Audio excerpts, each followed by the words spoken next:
First contact and false assumptions. The Galactic Alliance's first mistake was assuming that any species evolving from a death world would be brutish and simple. Their second mistake was telling humanity this to their faces. Ambassador Sarah Choon stood before the Alliance Council maintaining perfect composure despite the patronizing smiles directed at her from the assembled alien delegates. The council chamber, with its soaring crystalline spires and floating platforms, was designed to intimidate. Choon had grown up in the underwater cities of New Shanghai. It would take more than fancy architecture to unsettle her, as I was saying, High Counselor Vex. Thor continued, his translucent tentacles rippling with barely concealed disdain. Humanity's application for full Alliance membership must be denied at this time. Your species simply hasn't demonstrated the necessary sophistication. Chun's newer implants were recording everything, transmitting real-time data back to Earth Command. She didn't need them to recognize the crucial moment this represented. Humanity had spent the last decade since first contact preparing for exactly this scenario. We understand, High Counselor Choon replied. Her smile, gentle. Earth will of course continue to operate under provisional membership status. We only wish to be productive. Members of the galactic community, the assembled council members, relaxed visibly. This was what they expected. From primitive species acceptance of their place in the hierarchy, none of them noticed how. Choon's smile never quite reached her eyes. What the Alliance didn't know, what they hadn't bothered to investigate, was that humanity had already surpassed them in many ways. While the Alliance relied on brute force, FTL drives that tore through space, human ships slipped quietly through dimensional folds. While they built their weapons with raw energy output in mind, humanity had mastered subtle technologies that could unravel the fabric of reality itself. But Chung's orders were clear: let them think us primitive, let them underestimate us. It was a strategy as old as human civilization itself. Appear weak when you are strong. Back on her ship, Choon initiated a quantum-encrypted communication with Earth Command. Phase 1 complete. She reported they rejected our application exactly as predicted. Fleet Admiral Jackson's hologram nodded grimly. Good. How long before they try to guide our development based on their standard protocols? 6 months at most. They'll start by trying to restrict our expansion into the Orion Arm. Perfect. That gives us time to position our assets. Keep playing the peaceful, primitive. Ambassador, let's hope they never give us reason to show them otherwise. But Choon knew better. The Alliance's history was filled with examples of them exploiting primitive species. It wasn't a question of if they would push too far, only when in the following months humanity appeared to accept every restriction with grace. No new colonies without approval. Of course, limited technology exports, perfectly reasonable restricted access to certain regions of space. They understood completely. Meanwhile, human quantum computers were quietly infiltrating Alliance networks. Stealth observation posts were being established in dimensional pockets throughout Alliance space and in secret shipyards throughout Earth's sphere of influence. A new class of ships was being constructed, vessels that blended human ingenuity with technologies the Alliance couldn't even comprehend. Dr. Marcus Rivera, head of Earth Special Technologies Division, submitted his weekly report to Choon with barely contained excitement. The Phantom drive tests exceeded all expectations, he wrote. We can now effectively cloak entire fleets from Alliance sensors. They're still looking for tacking signatures. While we're operating on an entirely different level of reality. Choon forwarded the report to Earth Command with a single comment: we'll be ready. As she watched Alliance ships patrol Earth's solar system with her obvious displays of power, Shen was reminded of an ancient Earth, saying pride goeth before destruction and a haughty spirit. Before a fall, the Alliance thought they were containing a primitive species. In reality, they were completing humanity's preparation for them. Every patrol revealed more about their capabilities. Every interaction exposed their weaknesses. Every patronizing gesture fueled humanity's resolve. They wouldn't strike first. That wasn't the human way, but when the Alliance finally showed their true colors, humanity would be ready, and the galaxy would learn why Earth was classified as a death world. In the first place, Dr. Marcus Rivers stood in his underground laboratory, 30 km beneath the Pacific Ocean floor, watching quantum probability streams dance across his holo's screens. To most Alliance species, the facility would have been a death trap, crushing pressures near total darkness and temperatures that would freeze most organic compounds to humanity. It was just another Tuesday. Run the simulation again, he instructed the AI. Focus on power signature masking.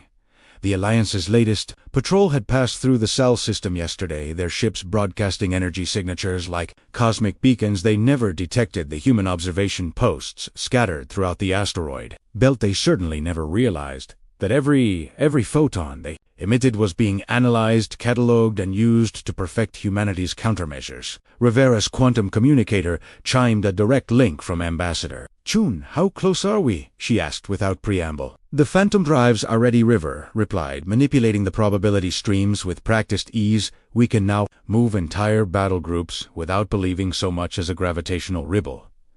"But that's not why you called." Noo-Chan's hologram flickered with concern. "The Alliance just established a security checkpoint in the Proxima Centauri system. They're inspecting all human vessels for restricted technologies. Hand-stilled. They're testing us. Worse, they're looking for an excuse. Intelligence suggests they've discovered some of our deep space mining operations. They don't know what we're building, but they're getting nervous. The mining operations were humanity masterstroke, vast automated facilities that appeared to be harvesting basic minerals, but were actually constructing something far more sophisticated. The Alliance's own regulations prevented them from interfering with primitive resource extraction activities. Had they detected the quantum signature?" Rivera asked. "No, but they're starting to notice patterns. Human ships avoiding certain sectors, mining operations that produce less ore than they should. They're not smart enough to figure it out, but they're smart enough to be suspicious." Rivera pulled up another HF screen, this one showing the status of Project Prometheus scattered across human space. Thousands of seemingly innocent mining platforms were actually pieces of a vast machine. Each component was useless alone, carefully designed to appear primitive to Alliance scanners, but when activated, "Together we're at 82% completion," he reported. "We need another 3 months. We may not have 3 months. The Alliance Council is voting next week on a proposal to establish permanent bases in human territory, for our own protection, of course." Rivera swore softly. "If they establish bases, they might detect the quantum grid. When we activate it exactly, we need options." Marcus Rivera studied the probability streams, watching potential futures branch and merge. "There might be a way," he said slowly. "We've been testing a new application of quantum entanglement. Instead of hiding our activities, we could make them look like something else entirely. Explained. We can create quantum mirages, false readings that would show the Alliance exactly what they expect to see. Let them think they're observing primitive mining operations, while we complete the grid right under their noses." Chun's hologram smiled grimly. "Do it, but be careful if they realize we're this far ahead of them. Technologically, they'll try to destroy us before we become a threat."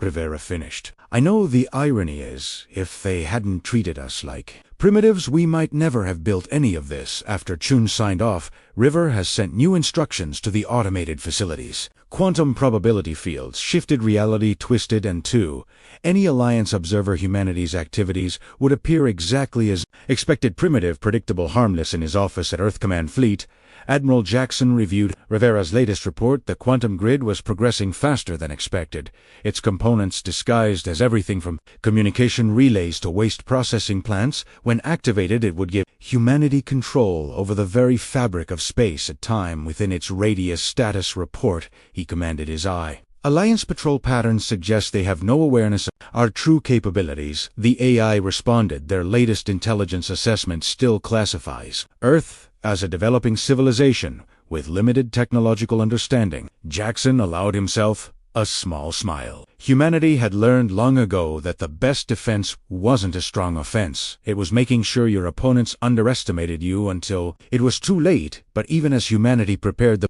Alliance was growing bolder, their patrols were becoming more aggressive, their demands more intrusive. The question wasn't whether they would force humanity's hand, but when. And when that day came, the galaxy would learn why humans had thrived on a death world, not through brute strength or superior technology, but through something far more dangerous: the ability to smile and wait while building the means of their enemies' destruction. The quantum grid grew steadily, piece by piece, hidden in plain sight and in deep underground laboratories and orbital facilities masked as primitive repair stations in seemingly abandoned mining operations. Humanity continued its silent preparations for the day when being nice would no longer be an option. The breaking point, the Hope's Promise research station, hung in orbit around Europa, its exterior deliberately designed to look weathered and preemie by Alliance standards. Inside, Dr. Alina Santos was making history, though the Alliance would never know it. Quantum entanglement. Field Stabler, a reported biamiral interface operating at optimal efficiency. Santos watched as her latest experiment unfolded, human consciousness transferring seamlessly across quantum states, allowing instant communication across any distance. The Alliance still relied on faster-than-light transmissions. That took hours to cross the galaxy. Humanity had moved beyond such limitations. The station's proximity alert chimed. An Alliance inspection vessel was approaching the third. This week, Santos quickly activated the station's quantum-era protocols to the Alliance's scanners. They would detect nothing but basic medical research and primitive life support systems. But this time was different. Attention, human research station. The Alliance commander voice crackled through the com. Our sensors detect unauthorized energy signatures. Prepare for immediate boarding and inspection. Santos frowned. The quantum mirages should have hidden everything, unless she checked the readings and felt her blood run cold. The Alliance ship was using new scanning technology, something that could partially detect quantum state variations. She initiated emergency protocols, starting the process of transoffering crucial data through the quantum network. This is Dr. Alina Santos of the Hope's Promise. We are conducting authorized medical research under Section 7 of the Provisional Membership Agreement. Our work here saves lives across 3 sectors. The Alliance commander's response was immediate and harsh. Your species has repeatedly demonstrated inability to follow proper technological development protocols. We are authorized to use force if necessary. Santos watched in disbelief as the Alliance vessel charged its weapons. Please, she transmitted. We have over 200 researchers aboard, including visiting scientists from Alliance worlds. Any weapons fire could rupture our containment fields. Alliance ship fired. It was a warning shot meant to disable rather than destroy, but they had miscalculated the energy beam. Estruk, one of the station's quantum field generators, creating a cascade effect that no one human or Alliance had predicted. The resulting quantum surge ripped through the station's lower levels. Emergency systems engaged instantly, saving most of the crew and research data, but 23 people died in those first few seconds. 5 of them were Alliance citizens. As emergency pods launched from the dying station, Santos managed to send one final quantum transmission to Earth Command. They've crossed the line. The response came instantly through the quantum network, broadcast simultaneously to every human ship station, and Colony Protocol Omega is now in effect across human space. Hidden systems began powering up. The quantum grid, nearly complete, hummed with potential energy and underground bases and secret facilities. Technologies that humanity had kept hidden for years emerged from their camouflage. Ambassador Chun was in the middle of another patronizing Alliance Council session when she received the news. She stood, interrupting. High Counselor Vex. Thor, mid-sentence. This emergency session is now over, she announced, her voice carrying an authority that made even the most arrogant council members fall silent. Humanity hereby announces its immediate withdrawal from the Provisional Membership Agreement. You cannot simply. Vex, Thor began. 23 people are dead. Chun cut him off. 5 of them, your own citizens. The Alliance has demonstrated it cannot be trusted with the responsibility of galactic leadership. Is that a threat, Ambassador? Another council member demanded. No, Chun replied, her smile now carrying an edge that sent chills through the chamber. This is simply notification. For years you've treated humanity as primitive, dangerous, something to be contained and controlled. You never asked yourselves why a species that evolved on a death world would choose to appear so harmless. She stood straight, every inch the representative of a power. The Alliance had fatally underestimated humanity. Tried playing nice. We followed your rules. We smiled at your condescension. We endured your restrictions. And how did you repay that patience? By murdering innocent researchers. The council chamber erupted in protests and demands, but Chun's voice cut through them all. You have 1 hour to withdraw all Alliance military forces from human space. After that, we will remove them ourselves. You're insane, Vex, Thor. Your primitive fleet couldn't hope to. Who said anything about our fleet? Chun's smile was terrifying in its serenity. Look around you, Counselor. Did you really think we spent the last decade just accepting your restrictions? We were preparing learning building. She turned to leave, then paused. 1 hour, I suggest. You use it wisely. As Chun's quantum transmission reached Earth Command Fleet Admiral Jackson Bay. The order they'd been waiting years to execute. Activate the quantum grid. Show them exactly what a dead world species is capable of across the galaxy. Humanity's true power was about to be revealed, and the Alliance was about to learn why you should never push a space species that evolved on a planet trying to kill them. The unveiling the Alliance's response was exactly what humanity had expected. They sent their fleet. 1,000 warships materialized across human space, their energy weapons charged their commanders confident in their overwhelming superiority. Fleet Admiral Jackson watched the tactical display in Earth Command's Quantum Center. With perfect calm status of the grid, he asked. Quantum grid at 100% activation. Dr. River reported, his fingers dancing across probability streams, all nods, synchronized reality, anchors in place, and the Alliance fleet exactly where we want them across human space. Seemingly primitive mining platforms, communication relays, and research stations suddenly shifted. The quantum mirages fell away, revealing their true nature. Each was known humanity's quantum grid, a vast network capable of manipulating the very fabric of space at time. On the Alliance flagship, Supreme Commander Zixtal watched in growing horror as his sensors reported impossible readings.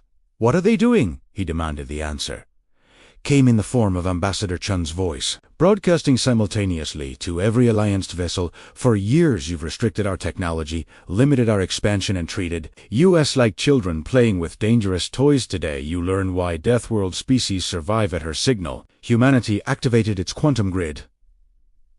The effect was immediate and devastating, but not in the way the Alliance expected. There was no massive energy blast, no overwhelming show of force. Instead, reality itself seemed to shift. Alliance weapons systems simply stopped working. Their engines, while still functional, could no longer generate enough power to achieve FTL speeds.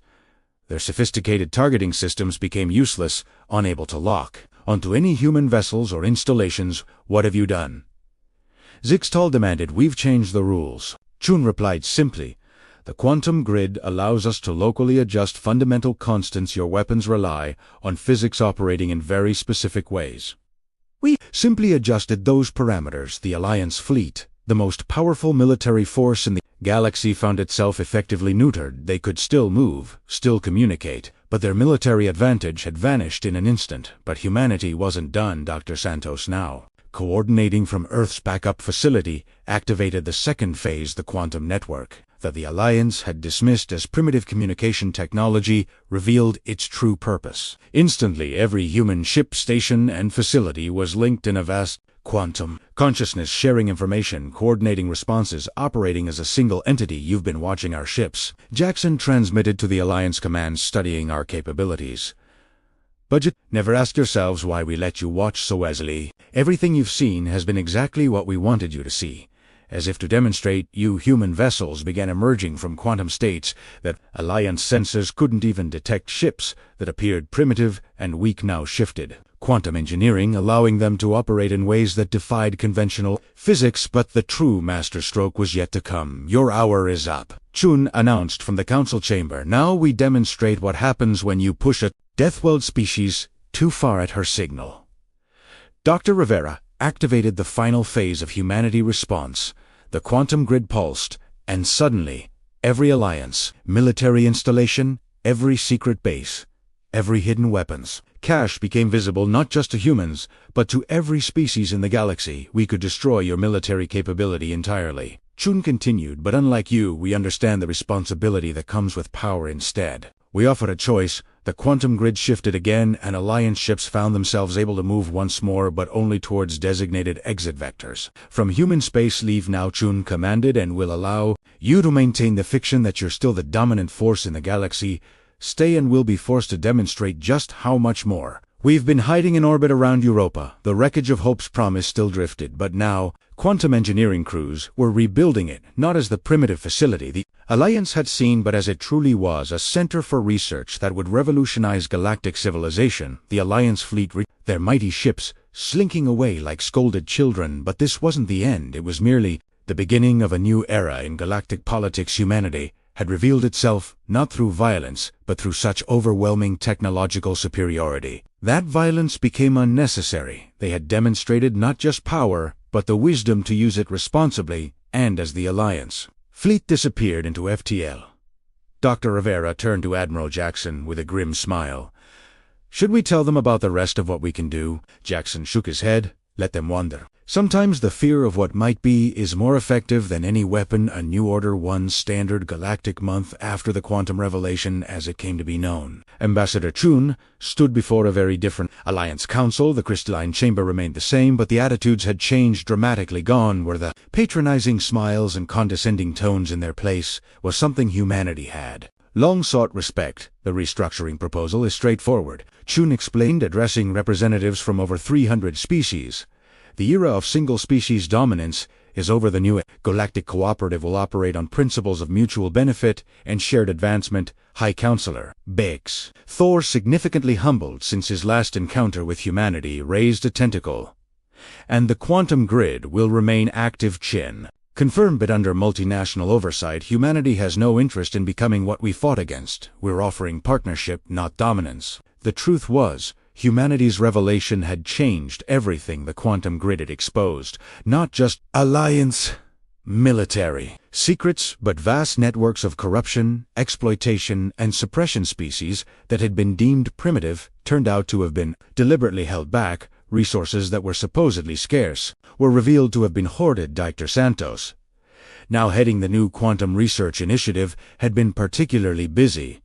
The technology that the Alliance had feared was being freely shared under proper safety protocols. Of course, medical facilities across the galaxy were being upgraded with quantum healing techniques. Transportation networks were being revolutionized with quantum tunneling. But what guarantees do we have, asked a representative from the former Alliance core worlds, that humans won't simply become the new oppressors? Watch and learn, Choon replied, signaling to Dr. Rivera. The quantum grid hummed to life, but this time, instead of limiting capabilities, it enhanced them. Every species in the chamber suddenly found themselves able to perceive quantum states naturally. If temporarily, they could see the intricate web of reality that connected all things. This is how humanity sees the universe, Choon explained, not as something to be controlled, but as something to be understood and worked with. We evolved on a death world, yes, but that taught us more than just survival. It taught us adaptation, cooperation, and most importantly, the wisdom to know that true strength comes from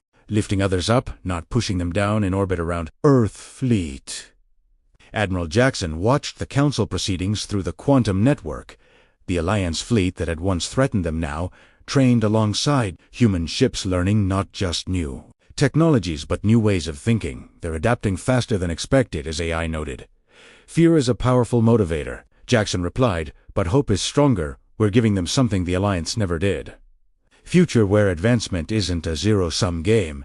The changes weren't limited to military and political spheres. Dr. Rivera's team had begun establishing quantum engineering schools throughout the galaxy. Former Alliance worlds were discovering that cooperation with humanity led to advancements they never dreamed possible. But perhaps the most profound change was cultural. Species that had been taught to fear and distrust each other for millennia were learning to work together. The quantum grid, rather than a weapon, had become a tool for understanding, allowing different species to literally see through each other's eyes. There will be challenges, Choon concluded her address to the Council. Change never comes easily, but remember this: humanity spent years pretending to be less than we were, not out of fear, but out of hope that force wouldn't be necessary. Even when pushed, we chose to demonstrate power through enlightenment rather than destruction. She gestured to the quantum display showing thousands of worlds, all interconnected by the grid.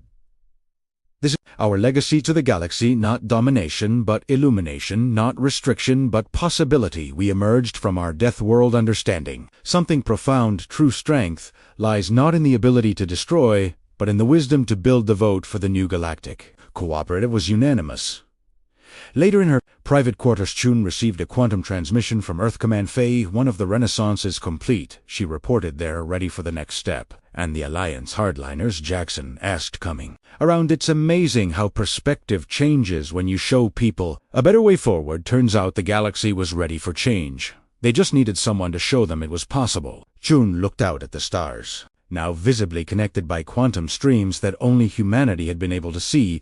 Before we spent so long preparing for war, she mused, that we created something better, a way to make war obsolete. The quantum grid pulsed gently, carrying humanity's knowledge and hope to every corner of the galaxy. The Death World species that everyone had underestimated had indeed changed everything, not through force of arms, but through force of will and wisdom and Somewhere on a distant Alliance world, a young being looked up at the quantum streams now visible in their sky and understood for the first time what the humans had known all along: the universe wasn't something to be fought against, but something to be danced with. The age of fear was over, the age of understanding had begun.